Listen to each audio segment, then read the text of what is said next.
Hi, everybody. Welcome back to AIA Colorado's Virtual Connect series. We're starting the year with something that's both timely and responsive and aspirational for all of us. Colorado communities continue to assess, recover, and rebuild after the Marshall and Middle Fork fires.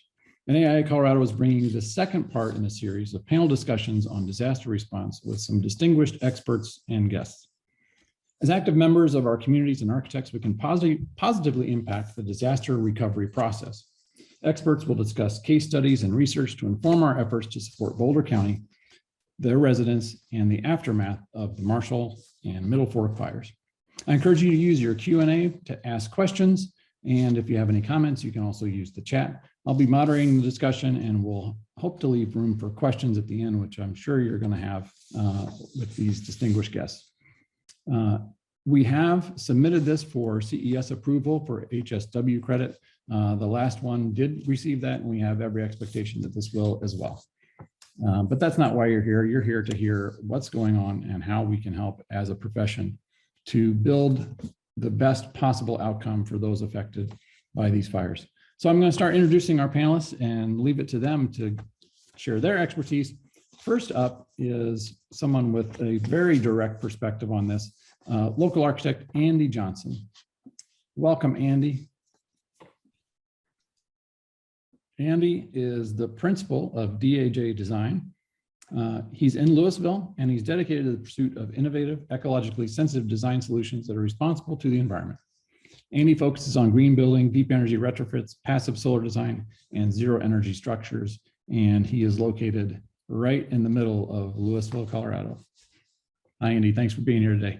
Yeah, great. Thank you, Mike. I appreciate being invited to this panel. Hello, everybody. I do live and work in Louisville. I do feel like I do have a bit of a boots on the ground experience. I'd love to share kind of what our level set is here now. Before we get into that, Andy, let's introduce the other panelists, and then we'll kick it right off with you, okay? Great.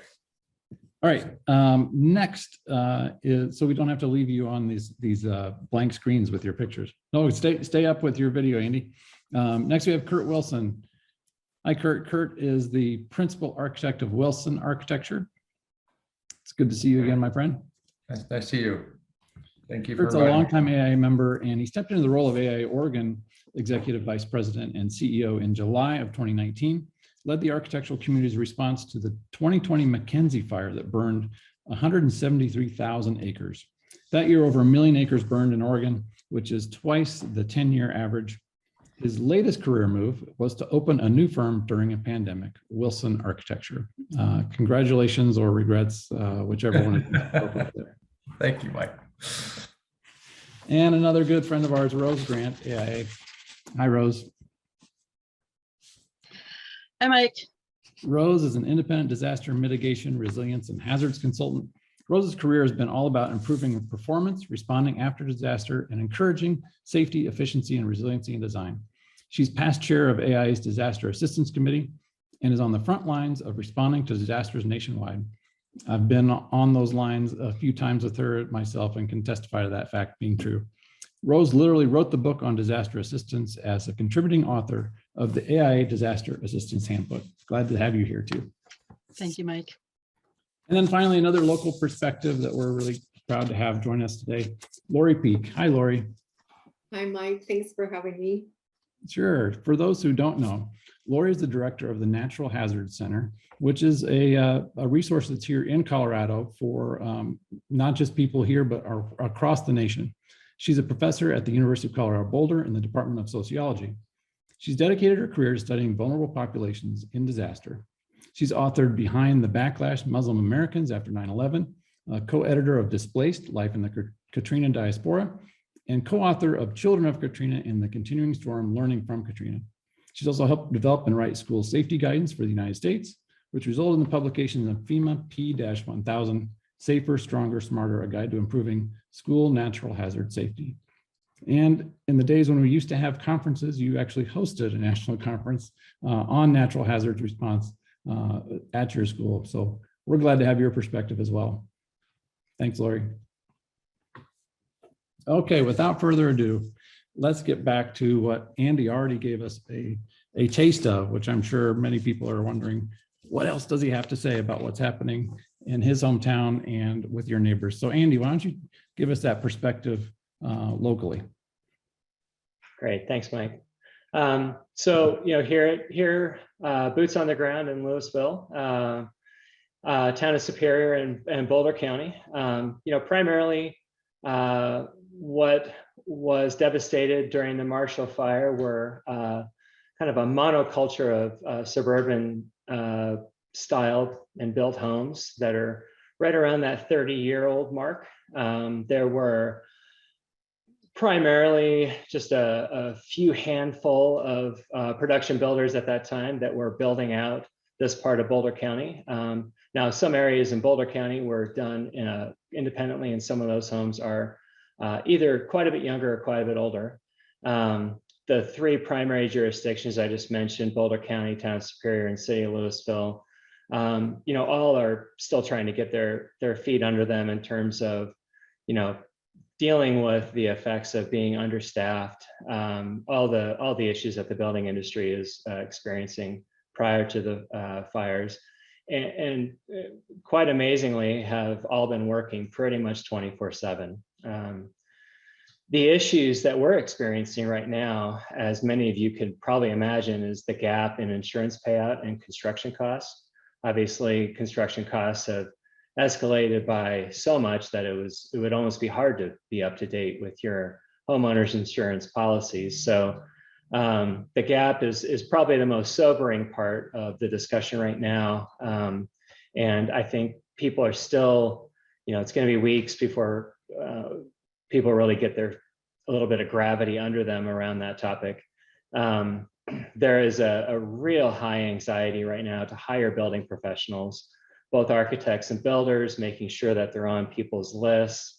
And I think the local industry here is really trying to provide caution around getting a little too far ahead of the information and trying to slow things down so people can make good decisions. We feel like there will be more options, not less, as time goes on, and as some of the real qualified and good building professionals in the area come up with good solutions.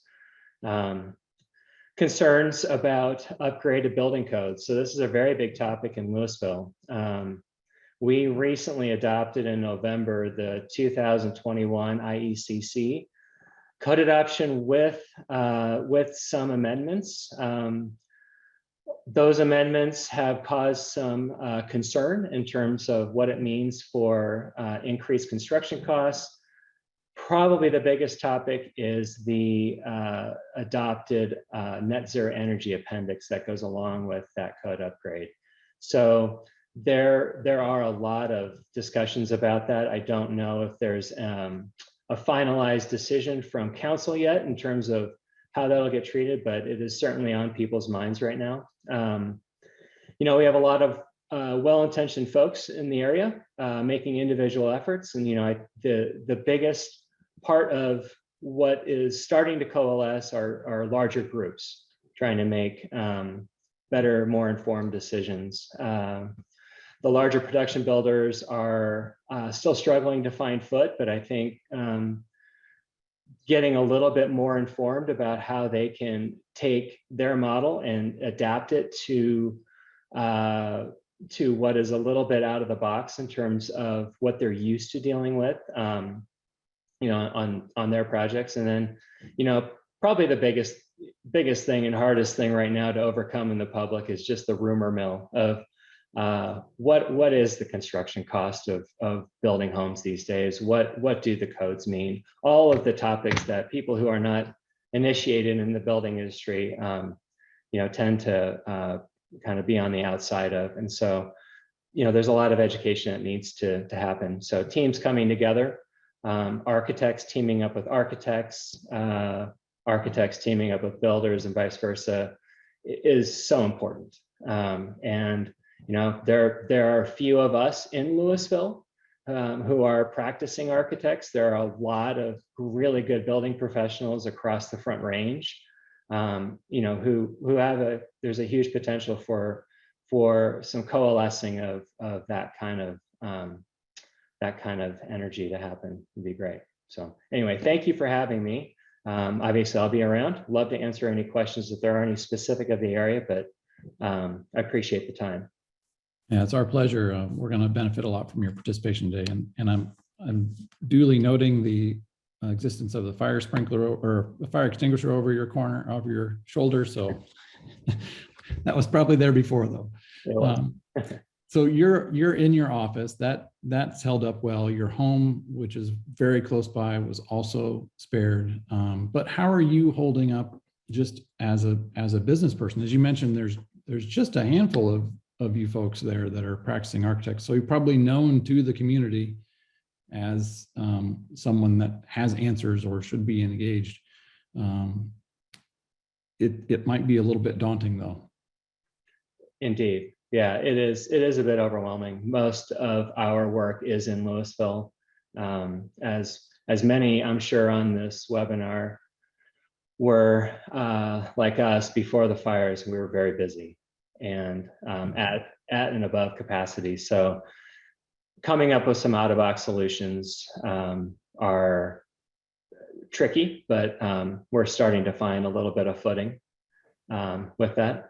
And again, collaborating, coalescing of different other professionals in the area has really been helpful. So you mentioned that larger groups are starting to form. Are some of those larger groups from residents or homeowner associations rather than one or two folks at a time?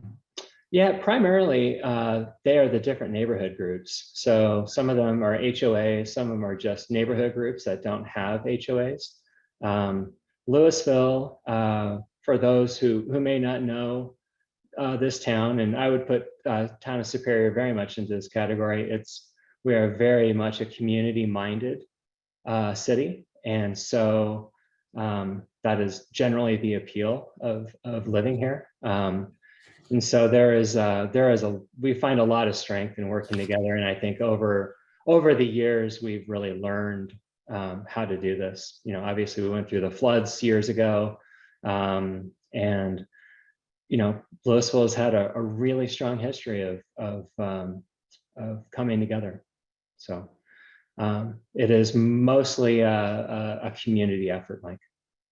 Well, that's great news, and it's certainly in your favor. And I look forward to hearing from Lori on how that plays out in the weeks and years to come.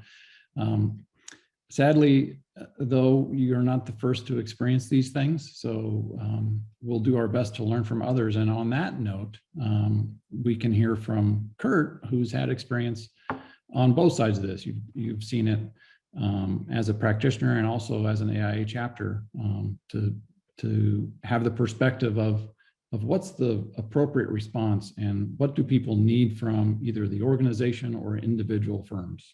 So Curt, why don't you share some of your knowledge that you gained with those recent fires? Thank you, Mike and Andy. I'm glad you're safe, and it's there's a lot of work to be done for the community, and we want to be a resource for all of you to be able to help with that. So again, Curt Wilson, I'm an architect in Eugene. As Mike had mentioned, though, I'd stepped away from practice. I'd been a firm owner for a couple of decades, and a couple of years ago, I stepped away to be the executive director for AIA Oregon. And so most of my experience that I'm going to talk about is from the perspective of leading the state chapter in that role in the recovery. Now, AIA Oregon is similar to Colorado in that we reorganized recently from local chapters to a state chapter with sections. And this is our section map of our 5 sections in Oregon. This is a map of the fires that occurred on Labor Day weekend in 2020. And they were throughout Western Oregon. Primarily, you're seeing the fires in Western Oregon.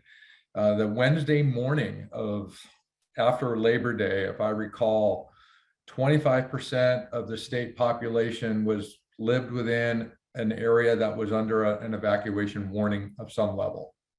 And so this was an impactful time for all of us. Regardless of where you were, you recognize the smoke and just the change that was going on.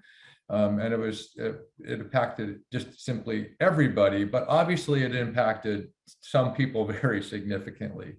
So of all those fires, the three that had probably the most impact overall were fires outside of Eugene. I'm in Eugene. You can see the cursor Eugene's here, the McKenzie River fire, the Holiday Farm fire, affected an unincorporated area along the McKenzie River. About 400 structures were lost. The Alameda fire in the Medford Ashland area in Southern Oregon just tore through the small community, started in Ashland, went through the communities of Talent and Phoenix, and then kind of extended into Medford.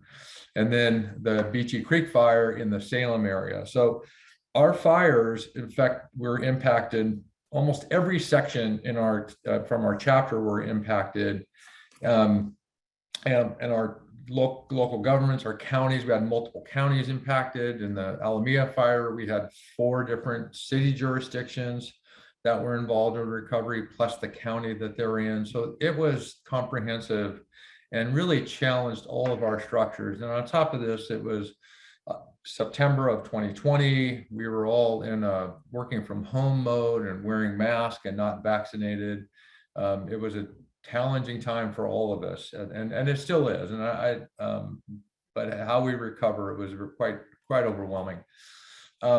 This is something, and we have some real emergency response experts on the presentation here, but these are just generally some phases of recovery that communities need to go through in any event. The things that happen right at the beginning to make sure people are alive, and then emergency response, and how to recover, that early recovery, and then the medium to long-term recovery, and then really the community development of how do you make yourselves better? How do you make your communities more resilient? And my experience is this is somewhat of a representation of the time frame, how long it takes to grow back.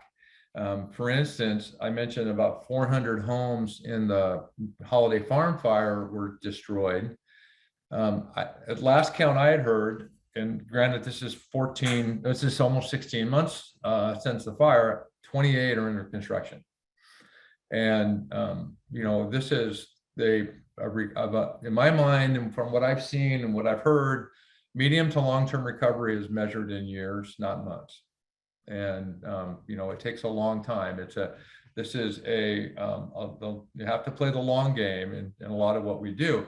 Now, unfortunately, the red is representing the level of interest and passion and compassion that people have in response to an event. That right as things are happening, everybody wants to help. We're seeing the smoke. We know somebody's got a situation worse than I. How can I help? Members want to start helping. How can AIA Oregon help? How can our local sections help? And as time goes on, we recognize our lives are busy and we've got our other problems. And if it didn't affect us, it's we kind of start losing sight of that. And unfortunately, that's unfortunate in any circumstance for anybody. As architects, our role is really more involved unless you're working specifically with a client, but our role, more broadly speaking, is happening not at the beginning. Our role is really more of preparing for and helping that medium to long term. So one of the challenges that we've had is when we had all the energy of our members and our partners to help, we didn't really have a role. We weren't set up. This is the first time Oregon's gone through anything like this. Our emergency response planning had really been more geared towards, and we've got a lot of resiliency planning in Oregon, but it's really been geared more towards a devastating earthquake. Very different circumstances. So we weren't structured for this. It took us a long time to kind of get any structures whatsoever. So by the time we had something for people to do, we didn't have as many people around. And that's, unfortunately, what we've been saying is we're probably more planning for the next one than we are for this last one. But that's just the reality of the situation we're in. Now, I'm just going to give a I'm going to go as quickly as I can, but I'm going to kind of break up our involvement into three buckets of categories: member support, public awareness, and community support. And I'm going to hit on all of these things here. So on member support, these, as an organization, our responsibility to our members. The communities that were affected by the fire, where the actual fires occurred, there were a lot of evacuation notices, but most of us didn't have to evacuate. We had very few urban areas or suburban areas that were impacted. They tended to be, in the case of the fires in Eugene and the Salem area, they were very rural communities. In the case of Southern Oregon, they were two smaller communities that were both under a couple thousand people. We didn't actually have any members that I'm aware of that lost homes, but we did have some members in Southern Oregon that had to evacuate. One person who's an active emeritus member, we didn't know where he was for about 4 or 5 days. That was we were very concerned about that, and when we finally made contact with him, it was quite a relief, and he had quite a story about the evacuation. We also we have a pretty active website and provided a ton of resources specifically in fire response that we could think of that might be helpful not just to our members, but to anybody on our website. And I'll show you a screenshot of that. You can find our resources at aiaoregon.org. The resources page is one of our tabs you can find. We also were asked, we were asked by a few people if we could make referrals for members. We were asked by one member if we could set up a structure for referring members to clients. And we just didn't have a structure in place to be able to say who would be interested in these types of projects, given they happened everywhere. And as Mike said, I'm starting a firm. I want to get involved in any project. So that's something that we didn't do. And I don't think we should have done it. And I think we made the right call. We were in the process of rolling out a find an architect feature, actually modeled off of AIA Colorado. And quite frankly, I think that's a better model to do it. So we didn't have that many members directly impacted. So that wasn't necessarily the emphasis or the takeaway of my experience. And here's a screenshot of our resources page and the Oregon Wildfire Resources, and there's a ton of information that's on there, and there is some good stuff in there if you're at all interested. Public awareness is another area that we took on a little bit of a role, and it actually was in response to some of the comments that Andy had made about how to properly rebuild. There was some articles written in Southern Oregon about don't rebuild with wood. Wood's a fire hazard. Rebuild with steel or with concrete block. And it turns out the person who was writing it is a contractor whose focus is steel stud residential and small commercial buildings. And so we composed a well-written letter, I believe, and then participated in a little bit of a media blitz to talk more about fire hardening strategies and fire resistive construction from outside or external fire sources. And we really built that around the FEMA P737 document. And I've got, you can look at that if you want to. And that was our main area of public awareness, to make sure people understood that how to get good information about rebuilding. And resiliency has been very important to us as well. So that's, I think, an area that we're always focusing on as an organization. But really where we were involved is in our community support. And there's a lot of things that we did. Not everything we completed, not everything I think was a good use of our time, but part of this was just trying to find our place to help. And as I said, we're going to be in a better shape for next time. So because so many communities were impacted, AIA Oregon as a chapter supported our section leaders and volunteers in whatever way they wanted to get involved. But we really wanted this to be section led, and then the chapter reinforce what was happening. We were highly focused on victim support, people who lost their homes or whatever, or their businesses. And what I've learned is that there are I could categorize victims in three ways. Those who are insured, those who have insurance but they're underinsured, and those who don't have insurance. what we found in, and I'm going to speak more about the McKenzie River Valley area because I'm closer to that. A lot of second homes in that area were destroyed. A lot of people who had adequate insurance, they were able to, they're the ones who rebuild very quickly. They probably, the drawings of their house were left at that was lost, were at their primary residence. So rebuilding was probably easy because they had drawings and stuff available that didn't get burned in the fire. But for people who lived there in their primary homes, such a high percentage are living in some form of poverty, that most everybody, and as Andy had commented on the cost of construction, so many people are underinsured. And FEMA has had a really wonderful presence in our communities in response to this. And they provide assistance to those who don't have insurance, but those who are underinsured aren't eligible for FEMA assistance. And so they're just stuck. And they don't have the funds to hire an architect or a designer or a builder. They're trying to do it on their own. So we spent a lot of our effort finding ways to help people, and finding them and helping them in the ways that we can. And to me, for these fires in Oregon, that's the takeaway. There were so many people who are who just don't have the financial wherewithal to be able to recover. And that's just a very sad story for so many people. I'm going to keep going here. There's a lot I could talk about. Permitting is a huge issue. Andy's talked about that. And because these didn't hit highly populated areas, the volume wasn't necessarily, it could have been worse, I guess I should say.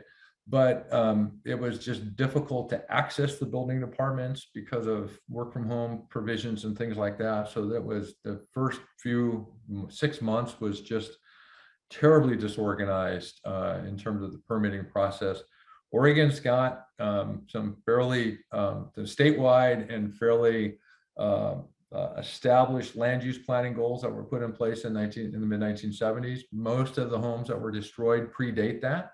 So most of the homes in the rural areas couldn't be built again under current land use requirements.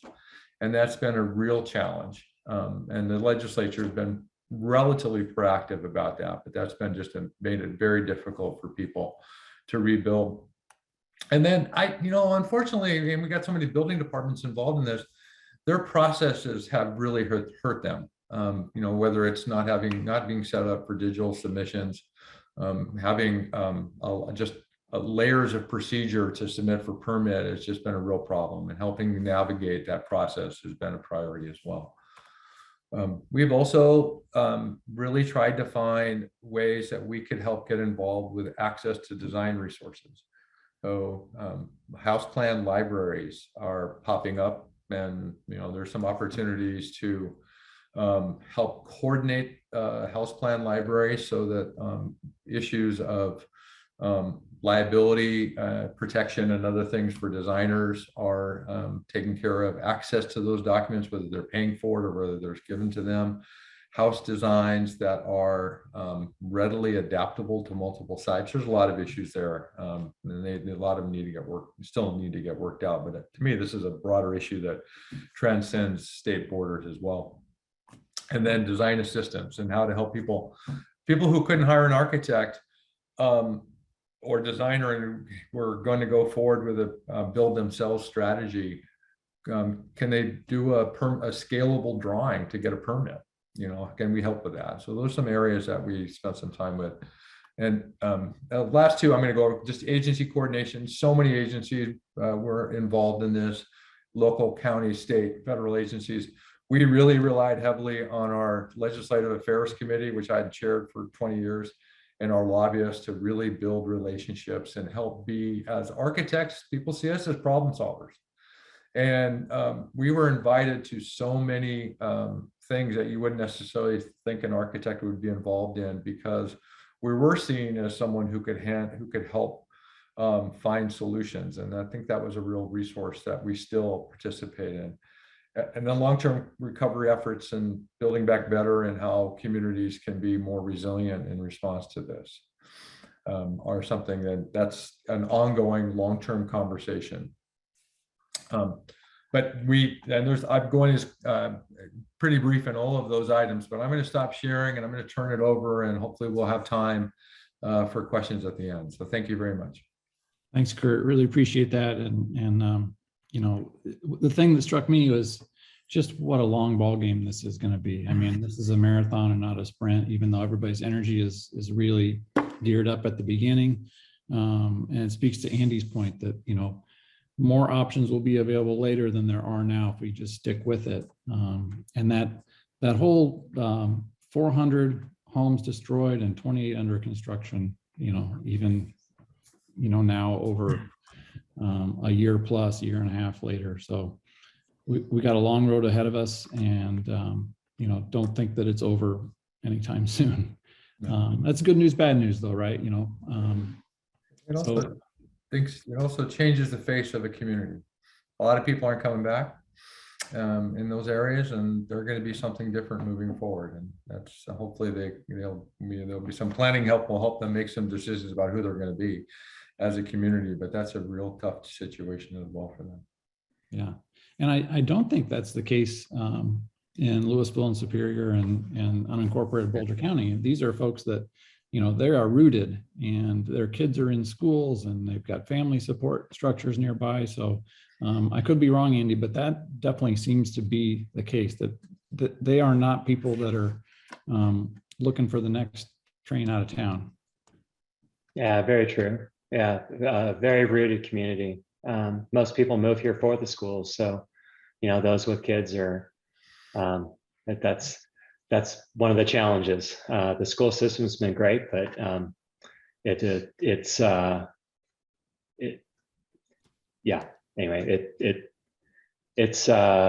of the power of the community for sure. So Lori, if we could turn to you now, and I'm so thrilled to have the perspective of someone from outside of the architecture community, but who knows what architects can bring to it. You've used the phrase anchors and advocates, and given what you know about Colorado, about these two communities, and a little bit about what other AIA organizations have done both in California and Oregon, can you talk to us a little bit about what architects are facing if they get involved in either in a pro bono volunteer way, an organizational way, or even as private clients or people who assist the local government? We're dealing with people under duress, and it's not your typical working relationship, right? Absolutely. And Mike, just first, I wanted to say thanks to you and to Brenda for the warm and generous invitation. It's such an honor to be here with architects who really care and are really trying to make a difference in the aftermath of disaster. And in response to your prompt about the role that architects may play, and I just want to say, I'm not an architect. I admire architects, love working with architects.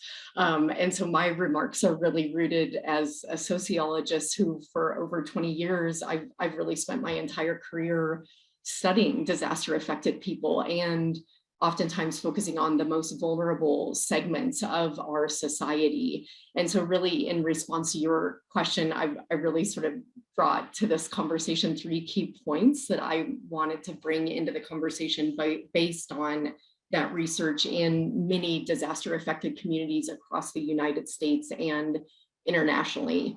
And so one of the first points I wanted to make was related to who gets seen and heard and who does not get seen and heard after a disaster and the ramifications of that.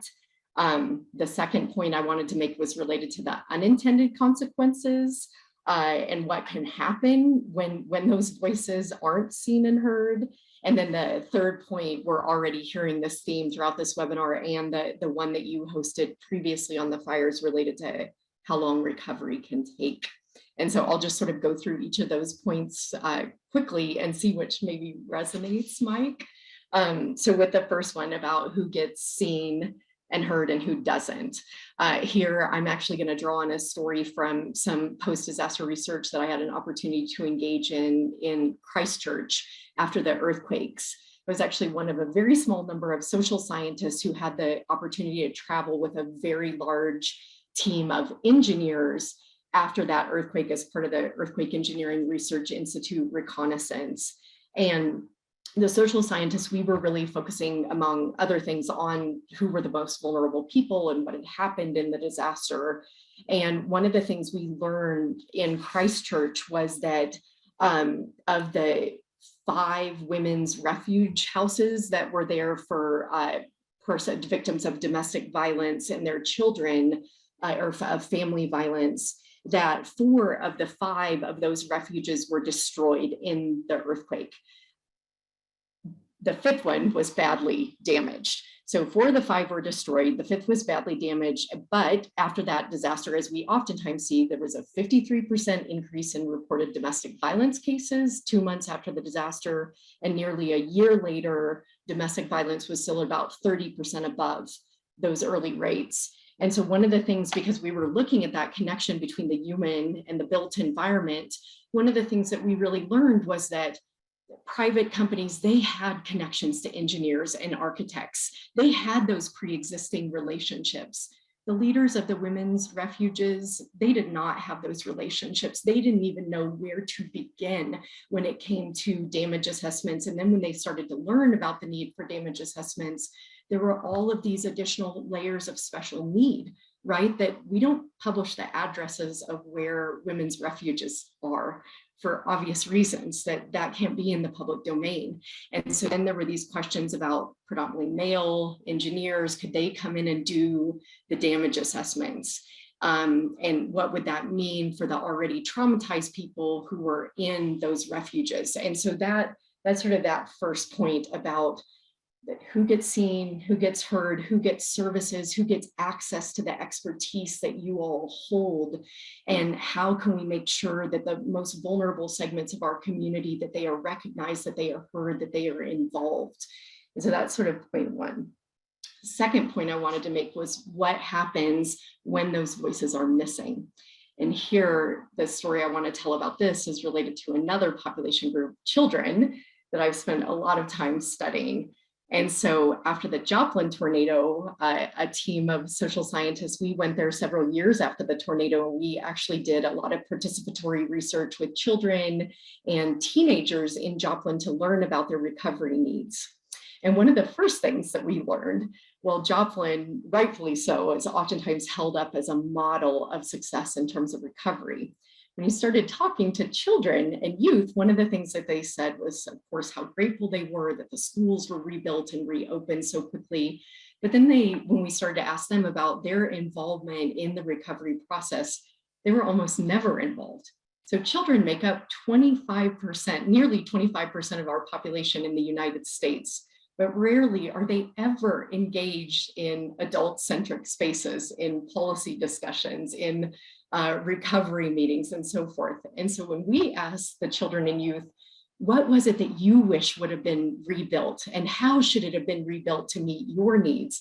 We started to learn about things like favorite parks, playgrounds, other spaces that are kid-friendly, but they're oftentimes the last to even be considered, because the so-called vital or critical infrastructure, of course, we focus on roads, water, power, but then again, whose voices are heard and whose voices aren't, that the children and youth, they oftentimes said that they respected what was happening, but they also felt left behind and unheard, and wish that they would have had a chance to engage more deeply in that rebuilding process. So again, this is sort of that invitation to think about, who are we hearing, who are we not hearing during this long road to recovery?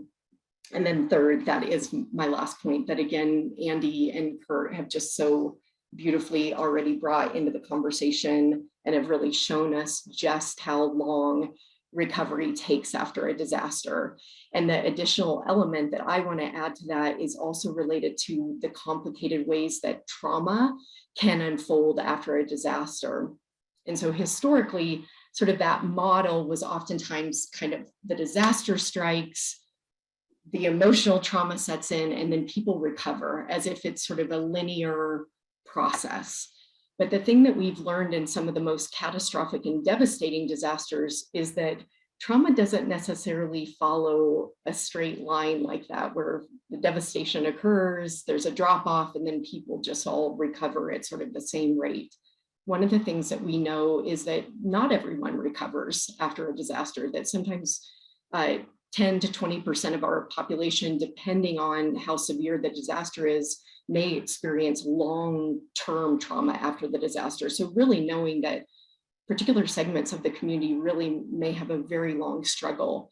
But then also one of the big lessons of Katrina was that trauma, again, it doesn't follow that linear path. And so one of the best studies of trauma that happened after Katrina, one of the big findings was that the percentage of people who were reporting post-traumatic stress, depression, and anxiety, that percentage was actually higher at year 2 than it was at year 1. And so what does that say to us on the call? The disaster, that we oftentimes want to think that trauma is directly connected to the disaster event itself. But what that research after Katrina really taught us was that sometimes recovery can become the disaster as people are grappling with insurance, or as Curt said, not being insured or being uninsured. So as they start trying to navigate the complex bureaucracies that people come into touch with after a disaster, that all of a sudden, as that all starts to unfold, as Andy was talking to us about, that's when it starts to sink in for disaster survivors about exactly how long of a recovery path they are getting ready to travel on. And exactly as Curt said, oftentimes just when people start to realize they need that support and they need those resources, that's when they're gone. They're gone after 6 weeks or 6 months, but it may be at the 6-year mark when people really, really are finally starting that rebuild. And so I think being honest about how long recovery can take, and being ready to work with people. And so that's where I want to leave with this anchor and advocate idea that Mike, that you so generously started. So a fellow sociologist, Alice Fothergill, and I, we followed children for over 10 years after, or almost 10 years after Hurricane Katrina. And one of the ideas that we introduce in our book about children and children's recovery is this idea of anchors and advocates. And so the way that we define this, we're talking about anchors and advocates for children, but I think Brenda and Mike really picked up on the fact that architects can perhaps be anchors and advocates for disaster affected communities too. And so the way that we defined anchors, these are supportive and stabilizing forces in a disaster affected person's life. And so thinking about, could you be an anchor? How would you play this anchor role? And then we defined advocates, these are non-family members. So anchors were oftentimes family members. Advocates though, so this is where architects would probably fall into the advocate role. They were non-family members who worked on behalf of disaster affected people to connect them to resources and strong institutions.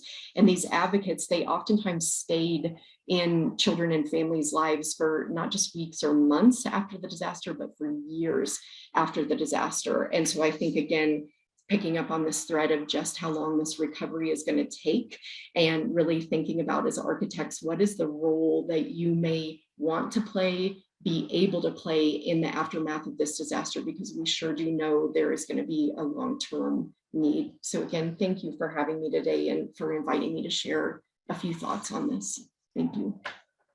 Well, that was a great idea, whoever thought to invite you. the thoughts were more than just off the top of your head. They're so reasoned and born through experience that we'd be remiss not to have the access to those. So thanks so much, Lori.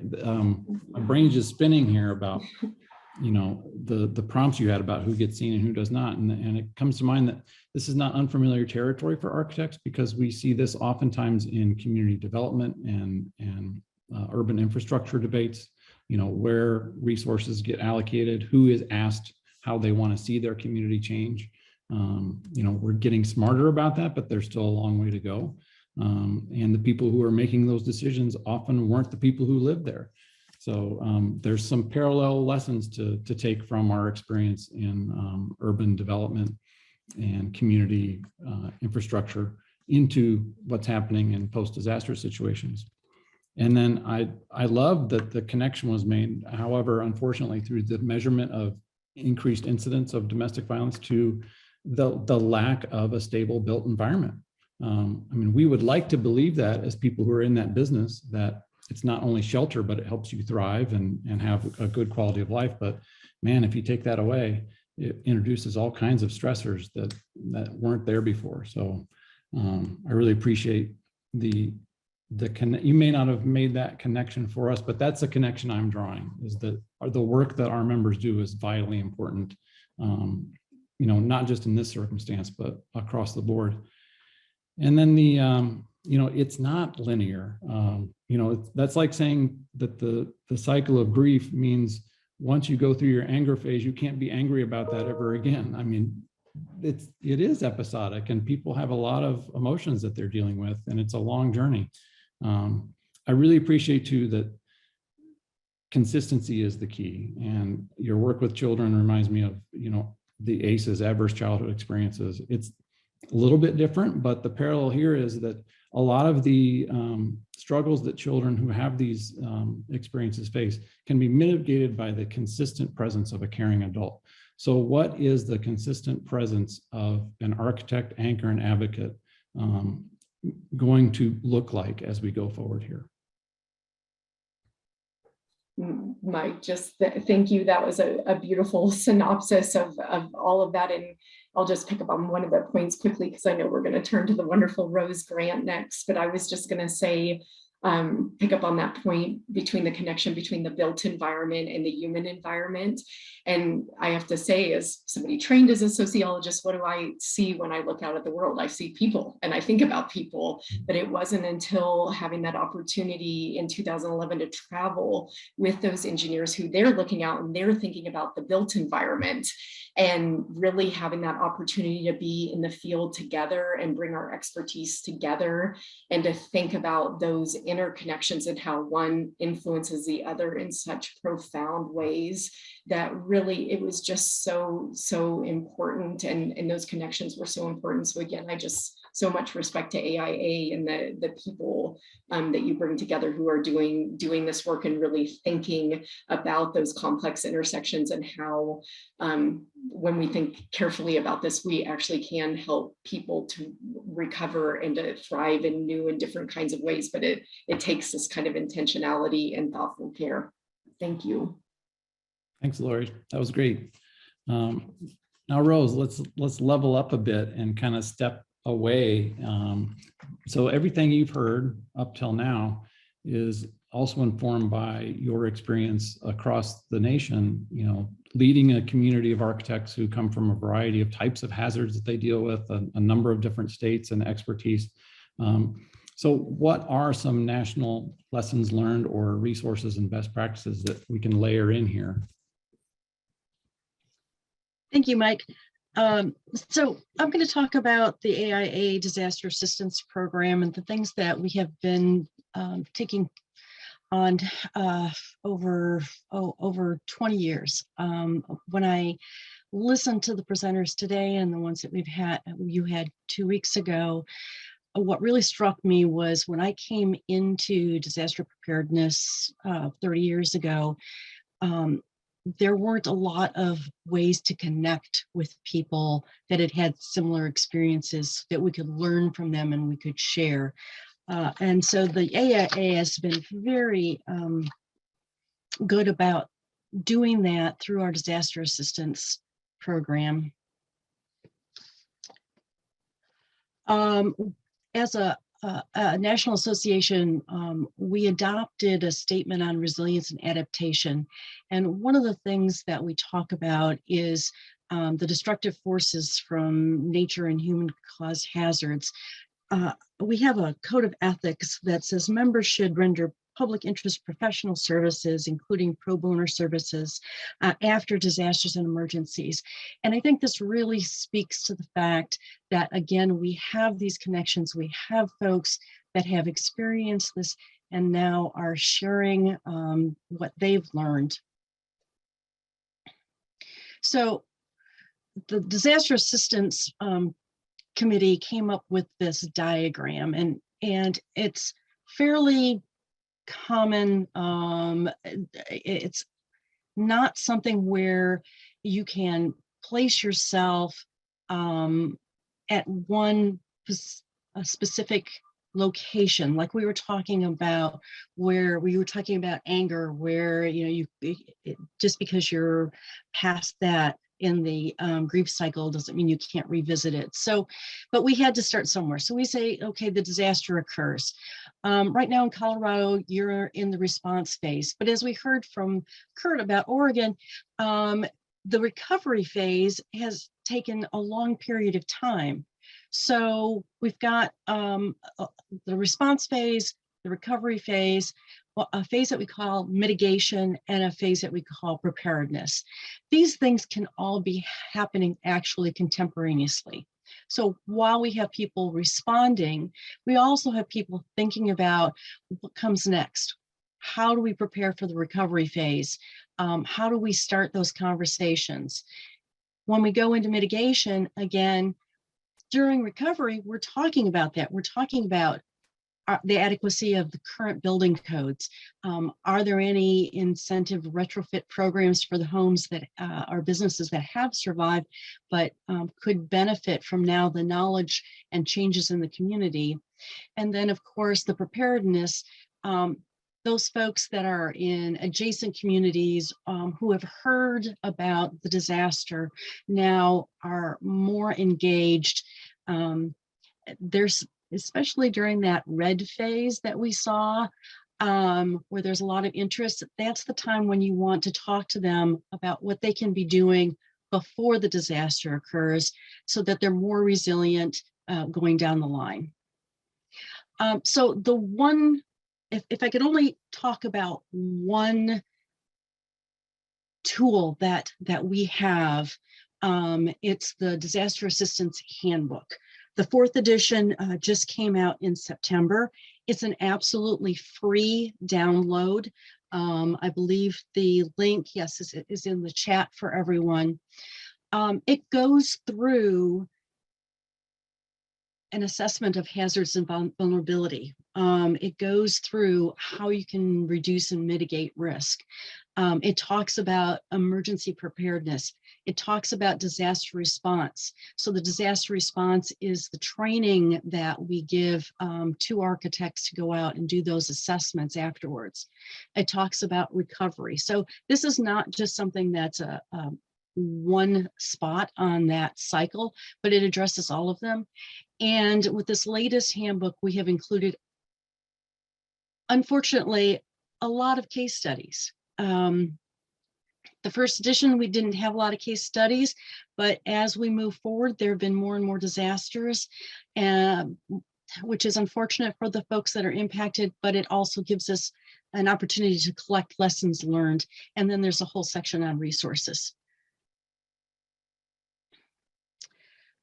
Each state, the AIA, I think it was 3 years ago, created a state disaster assistance program. And so every state in the country now has a disaster assistance coordinator. And I believe, Mike, it is Nicholas Remus for you folks in Colorado. These folks keep their eyes and ears to the disaster environment. We meet at least once a year virtually, let everybody know what's going on, and again, create opportunities for lessons learned.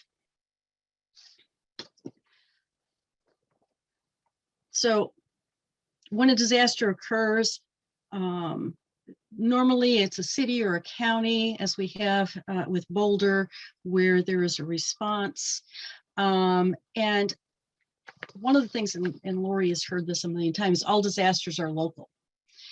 So we support at the national level and with the Disaster Assistance Committee, what's going on in the local areas. So when you are responding, it's important to recognize that you have an entire country full of architects that understand disasters, have been through it, that you can call upon to assist you. The training we do is quite extensive. It's done over 2 days for those that are interested in learning how to do assessments. We have several coming up across the country, and they're now, you can register through AIA University. A couple important things to recognize is that we do this on a state level because every state is a little bit different in terms of what you can do as a design professional so that you are covered for any liability and workers' compensation. So right now we're in a disaster has occurred period.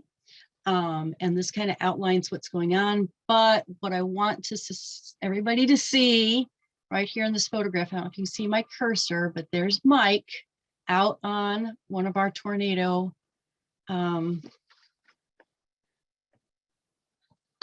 responses. The Disaster Assistance Committee has prepared a tremendous amount of information.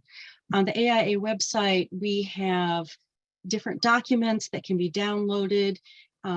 If you're interested in working with a local community that hasn't yet had a disaster, we've got 1-pagers and 2-pagers that you can take.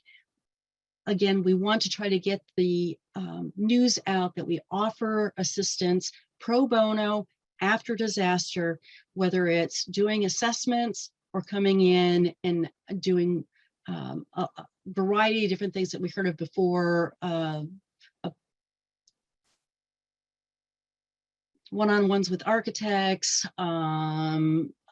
architects coming together and helping folks navigate the building permit, especially those that are either underinsured or uninsured. So there are a lot of different things that we can do, and those are outlined in a variety of documents that are free to all of our members that you can download.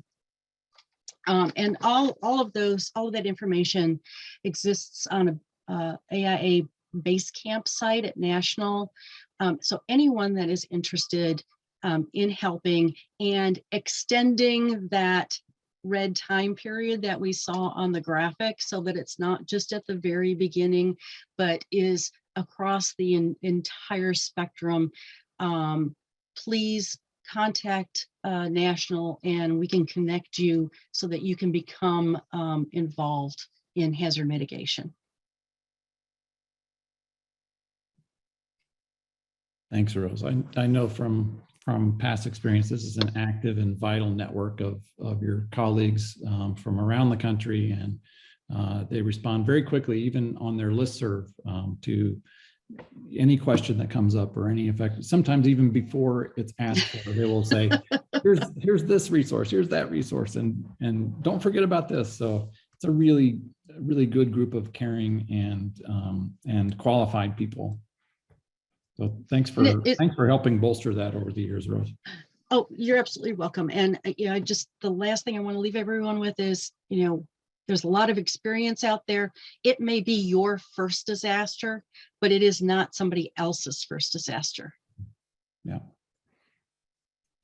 Well, for our part in AIA Colorado, I just want to point out a few of the resources that are in place and some things we're working on. So Rose mentioned Nick Remus. Nick's our staff liaison to the disaster assistance group here. Our coordinator taking on the role this year is Brett Hartle. So we want to thank him for his involvement.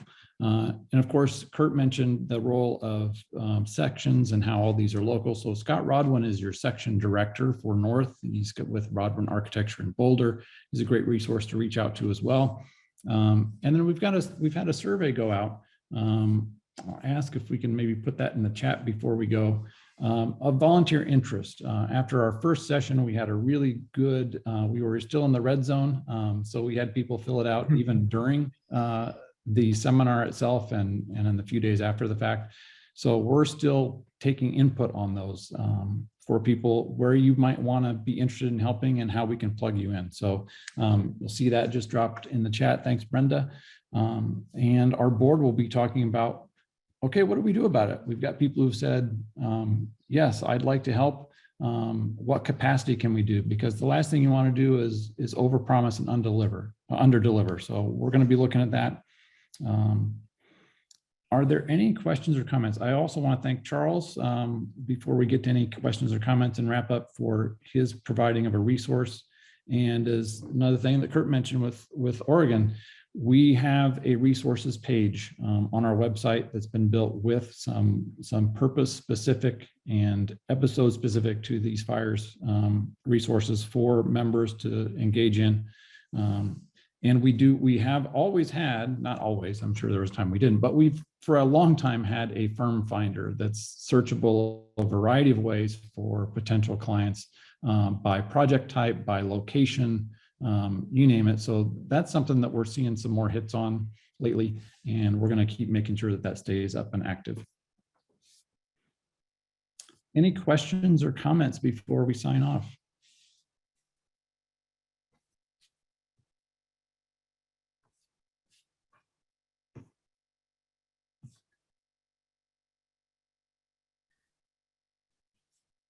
Okay, well,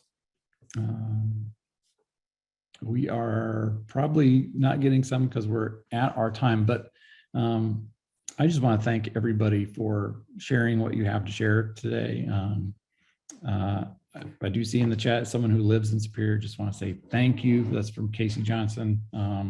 Thanks for chiming in, Casey. We hope you are well.